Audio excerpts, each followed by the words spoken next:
कालच्या व्हिडिओमध्ये तुम्ही बघितलंच असेल की मी आप्पे बनवले होते. आता आप्पे बनवून झाले आणि जे राहिलेलं शिल्लक पीठ होतं ना, तर त्याचं म्हटलं छान असे डोसे बनवूया. तर डोसे बनवण्यासाठी मी इथं ना बनवत होते बटाटा डोसे. तर बटाटा डोसे बनवण्यासाठी मी सगळ्यात अगोदर ना बटाटे उकडून घेतले. लगेच ना इकडं बटाटे उकडून घेतले आणि कुकरमध्ये ना 1 ग्लास पाणी टाकलं आणि त्यामध्ये बटाटे टाकून छान असे उकडून घेतले. तोपर्यंत इकडं कांदा, टोमॅटो, हिरवी मिरची ते सगळं कट करून घेतलं.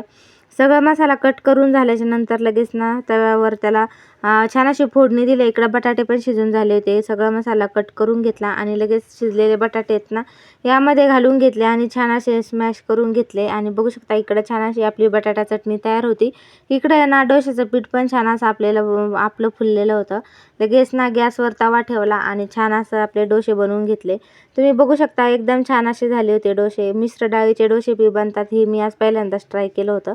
तर बघू शकता तुम्ही इथे छान आपले असे डोसे बनवून झाले होते आणि अशाच पद्धतीनं मग मी ना राहिलेले सगळे पण डोसे बनवून घेतले आणि फायनली सगळे ते छान असे डोसे झाले होते. एकदम क्रिस्पी आणि कुरकुरीत झाले होते.